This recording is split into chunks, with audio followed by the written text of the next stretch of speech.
అప్పటి వరకు ఇంట్లో ఆడుకుంటున్న చిన్నారి కాసేపట్లోనే బాత్రూంలో శవమైంది. 7 ఏళ్ల చిన్నారి దారుణ హత్య హైదరాబాద్లో సంచలనంగా మారింది. ఆభం శుభం తెలియని ఆ చిన్నారిని అంత కిరాతకంగా చంపేసింది ఎవరన్నది ఇప్పటికీ మిస్టరీనే. అసలేం జరిగింది? ఆ బాలికపై పగపట్టింది ఎవరు? లోకం తెలియని చిన్నారిని దారుణంగా చంపాల్సిన పరిస్థితి ఎందుకు వచ్చింది?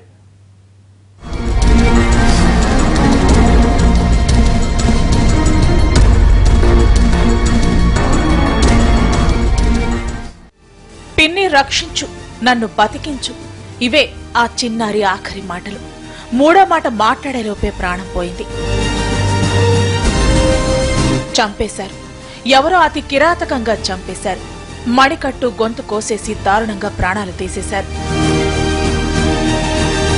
7 ఏళ్లకే 100 ఏళ్లు నిండిన ఈ చిన్నారి పేరు ఇందుశ్రీ సాయిలక్ష్మి ప్రసన్న.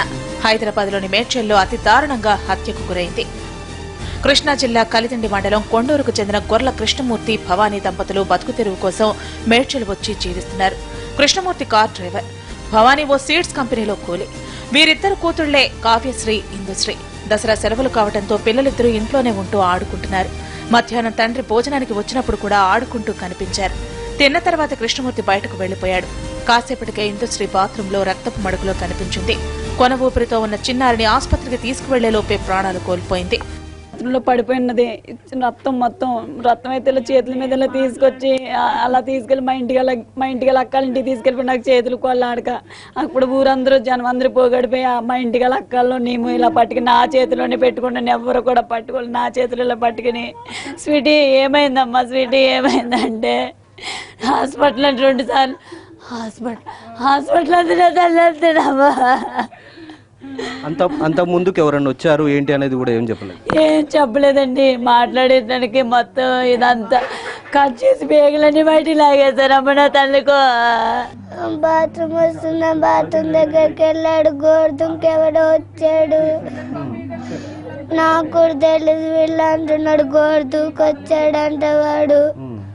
ఇంకా అక్కడ నాకు తెలియదు. నువ్వు ఎప్పుడు చూసావమ్మా చెల్లిని, స్వీటీని? నేను చూడలేదు సార్. మా పిన్న అరుస్తుంటే అప్పుడు లేచి పరిగెత్తుకుంటూ వెళ్ళాను సార్. అసలేం జరిగింది? 7 ఏళ్ల చిన్నారిని చంపేంత పగేంటి? ఇంత కిరాతకంగా చంపేసింది ఎవరు? ఈ ప్రశ్నలన్నీ మిస్టరీనే. అప్పటి వరకు ఆడుకుంటున్న చిన్నారి కాసేపట్లోనే బాత్రూంలో శవమై కనిపించడం సంచలనంగా మారింది. భార్యాభర్తలు ఉద్యోగాలకు వెళితే పిన్ని వెంకటలక్ష్మి వచ్చి పిల్లలిద్దరిని చూసుకునేది. ఎప్పట్లాగే ఇంటికి వచ్చిన వెంకటలక్ష్మికి కావ్యశ్రీ మాత్రమే కనిపించింది. ఇందుశ్రీ కనిపించకపోవడంతో ఎక్కడికెళ్లిందా అని అంతటా వెతికింది.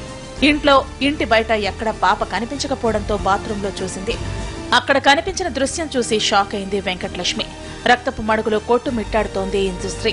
ఏం జరిగిందో అర్థం కాలేదు. వెంటనే తేరుకుని పాపను కాపాడేందుకు ప్రయత్నించింది. చూడలేదు, నాకు పాప బతిదా లేదనే నాకు ఇదే తప్ప నేను ఇంకెవరి గురించి ఏమీ పట్టించుకోలేదు. నా పిల్లల్ని కూడా వదిలేసుకున్నానమ్మో. నా బంగారం బతుకుతుందా నా స్వీట్ తల్లని, నా బంగారం. వెంకటలక్ష్మి చూసే సమయానికి ఇందుశ్రీ ఇంకా బతికే ఉంది. పిన్నితో 2 మాటలు మాట్లాడింది, అంతే. ఆ తర్వాత పాప ఊపిరి ఆగిపోయింది. అయినా పాప బతుకుతుందన్న ఆశతో స్థానికుల సాయంతో ఆసుపత్రికి తీసుకెళ్లింది. కానీ పరిస్థితి చేయి దాటిపోయింది. అప్పటికే చిన్నారి ప్రాణాలు వదిలింది. కన్న కూతురు చనిపోవడం చూసి తల్లిదండ్రులు తల్లడిల్లిపోతున్నారు. వాళ్లను సముదాయించడం ఎవరి వల్ల కావట్లేదు. తమ బిడ్డను అన్యాయంగా పొట్టన పెట్టుకున్నారంటూ రోధిస్తున్న తీరు స్థానికుల గుండెల్ని పిండేసింది. ఎందుకో నాకు ఆ రోజంతా తినబుద్ది కాదు. అప్పుడే ఇంత తిని స్నానం చేసి పడుకున్నా ఫోన్ వచ్చింది. ఫోన్ వచ్చేసరికి మా ప్రవీణ్ ఎత్తున మాయ చేసినమ్మా అండి. ఏమైంది అడగరంటే, అమ్మ ఎమర్జెన్సీ అంట, నువ్వే మాట్లాడంటే కుక్క కరిసింది నాగలక్ష్మి, అర్జెంటుగా పిల్లకి మస్తు బ్లడ్ పోయిందంట, నువ్వు హాస్పిటల్కి తీసుకెళ్ళు, నేను వచ్చేసరికి లేట్ అవుతుంది, నేను బోయినపల్లి అవతల ఉన్నాను అనేసరికి నేను ఇంకా మా ప్రవీణ్ తీసుకుని బైక్ మీద వచ్చినాం సార్. వచ్చేసరికి ఆ పిల్ల అక్కడే ఉంది. ఇంటి దగ్గర ముందు గలీలో ఉంటారు అందరు అరుపులు వెళ్ళి నేను వెళ్ళాను సార్, నాకు కూడా తెలియదు. అందుకే ఇక్కడ తీసుకొచ్చాము, బతికించుకుంటామని తీసుకొచ్చాము. కానీ ఇలా జరుగుతుంది అనుకోలే. మధ్యలో ప్రాణం వెళ్ళిపోయింది సార్ అంటే, ఎన్ని నిమిషాలు అయిందంటే ఈ టైంకి ఇక్కడికి వచ్చే వరకు అయిపోయింది సార్ అంటే 15 నిమిషాలు అయిందని చెప్పాడు సార్. అంటే ఏ సమయంలో జరిగిందమ్మా సంఘటన? 3 గంటల తర్వాత. మిట్ట మధ్యాహ్నం జరిగిన ఈ హత్య స్థానికంగా సంచలనంగా మారింది. ఆ ఇంటికి ఎవరొచ్చారో తెలీదు, ఏం జరిగిందో తెలీదు. కానీ 7 ఏళ్ల చిన్నారిని పొట్టన పెట్టుకున్నారు.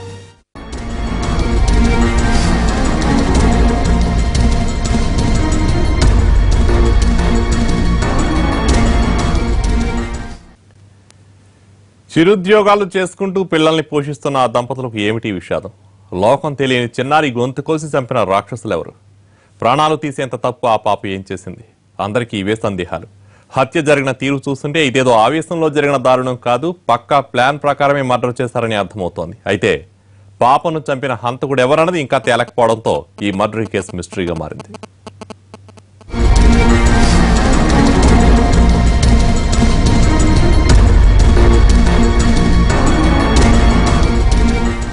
ఇంట్లో పెద్దవాళ్లెవరూ లేని సమయంలో వచ్చారు. పాపను చంపేందుకు సర్జికల్ బ్లేడ్ తీసుకొచ్చారు. సర్జికల్ బ్లేడ్ సాయంతో చిన్నారి గొంతు కోసి చంపేశారు. హత్య జరిగిన తీరు చూస్తుంటే ఇది పక్కా ప్రీ ప్లాన్డ్ మర్డరే. హత్యకు సర్జికల్ బ్లేడ్ ను వాడాడంటే హంతకుడు ఎంత పకడ్బందీగా ప్లాన్ చేశాడో అర్థం చేసుకోవచ్చు. పాప ప్రాణం తీయాలన్న ఆలోచనతోనే ఆ ఇంటికి వచ్చినట్టు అర్థమవుతోంది. పాప ప్రాణం తొందరగా తీసేందుకు మడికట్టు కోశాడు. చనిపోతుందో లేదో అన్న అనుమానంతో గొంతు కూడా కోసేశాడు. ఇంత దారుణంగా పాపను చంపేశాడంటే ఖచ్చితంగా ఏదో బలమైన కారణం ఉంటుంది, లేదా ఆ కుటుంబంతో తీవ్రమైన పగ ఉండొచ్చన్న అనుమానాలు వ్యక్తమవుతున్నాయి. వస్తున్న డ్యూటీలో అయిపోయి వెళ్ళిపోమన్నాను మా సారు. ఇక వచ్చేదేవుడికి మేడ్చల్లో లీలా హాస్పిటల్కి తీసుకొచ్చారు. నేను డైరెక్ట్ అట్టే వచ్చేసినాను. మా భార్యకి కాంట్రాక్ట్ ఫోన్ చేస్తే మా భార్య కూడా వచ్చింది. డైరెక్ట్ ఇక్కడికి వచ్చేదేవుడికి తీసుకొచ్చేసారంట. ఆమె కూడా డైరెక్ట్ హాస్పిటల్కి వచ్చేసిందండి. వచ్చేదేవుడికి హాస్పిటల్కి లోపల తీసుకెళ్లారు. అప్పటికే చనిపోయారు అని చెప్పి మాట్లాడలేదండి. ఇంకా నేను డైరెక్ట్ హాస్పిటల్కి వెళ్ళాను. ఇంకెవరితో మాట్లాడలేదు. ఇందుశ్రీ దారుణ హత్య గురించి తెలియగానే పోలీసులు రంగంలోకి దిగారు. క్లూస్ టీం నిపుణులతో ఆధారాలు సేకరించారు. చిన్నారిని చంపేసిన బాత్రూంలో చిన్న కత్తెర, 2 బ్లేడ్లు స్వాధీనం చేసుకున్నారు. డాగ్ స్క్వాడ్ ను రంగంలోకి దించారు. హత్యకు పాల్పడింది ఒక వ్యక్తే కావచ్చని అనుమానిస్తున్నారు. మధ్యాహ్నం సమయంలో వీళ్ళ ఇంటికి ఎవరైనా వచ్చారా అని స్థానికులను అడిగి తెలుసుకున్నారు. కుక్క మొరిగినట్టుగా ఎవరు వినలేదు. అంటే ఇంటికి వచ్చిపోయే వ్యక్తి అయి ఉండవచ్చు అని కూడా మేము అనుమానిస్తున్నాం.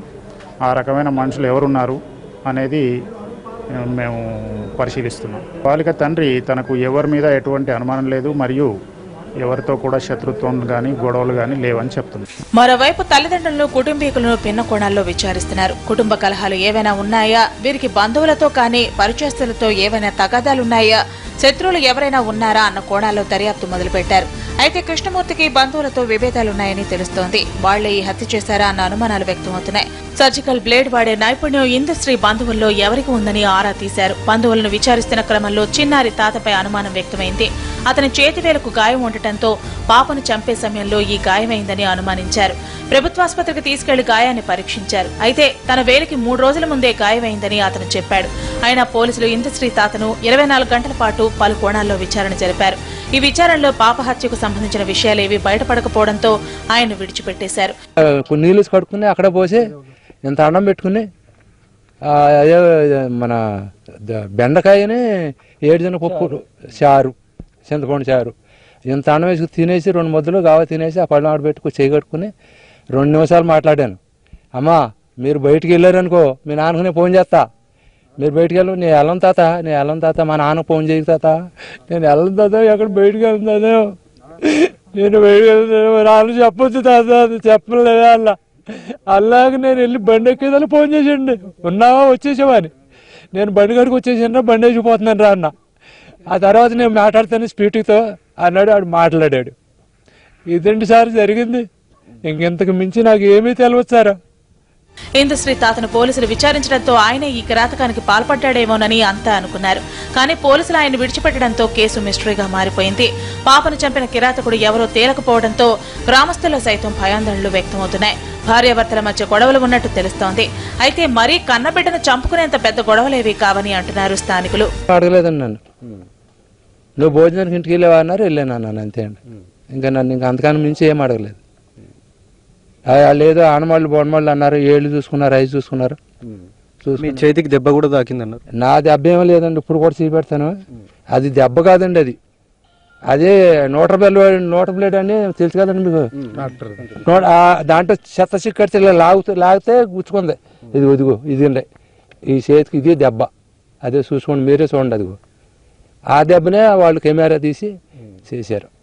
అది కూడా దెబ్బ చూసుకోండి. తల్లిదండ్రులపై వ్యక్తమవుతున్న అనుమానాలపైన పోలీసులు దృష్టి పెట్టారు. వారి కాల్ డేటాను విశ్లేషిస్తున్నారు. ఈ మిస్టరీని త్వరలో ఛేదించి పాపను చంపిన హంతకుడిని అరెస్ట్ చేస్తామంటున్నారు పోలీసులు. అన్ని రకాల కోణాల్లో దర్యాప్తు చేస్తున్నాం. లభించిన సాక్ష్యాలను బట్టి మేము ఒక నిర్ధారణకు రావడం జరుగుతుంది. దానికి కొంత సమయం పట్టే అవకాశం ఉంది. ఇప్పటి వరకు జరిగిన దర్యాప్తులో ఈ రకమైన కుటుంబ కారణాలు కానీ లేదా వ్యక్తిగత కారణాలు కానీ ఏమీ వెలుగులోకి రాలేదు. ముందు దర్యాప్తులో ఏం తెలుస్తుందో చూద్దాం. కృష్ణమూర్తి దంపతులకు ఎవరితో ఏం గొడవలున్నాయో తెలియదు కానీ చివరకు అభంశుభం తెలియని అమాయకురాలు బలైంది. తన లోకం తప్ప పెద్దవాళ్ల గొడవలతో ఆ చిన్నారికి ఏమీ సంబంధం లేదు. అమ్మా నాన్నలు బంధువులు తప్ప ఇంకెవరితో సంబంధాలు లేవు. స్కూలుకెళ్లడం ఆడుకోవడం తప్ప ఈ లోకం గురించి పెద్దగా ఏమీ తెలియదు. అలాంటి చిన్నారిని పగబట్టి చంపిన తీరు సంచలనంగా మారింది.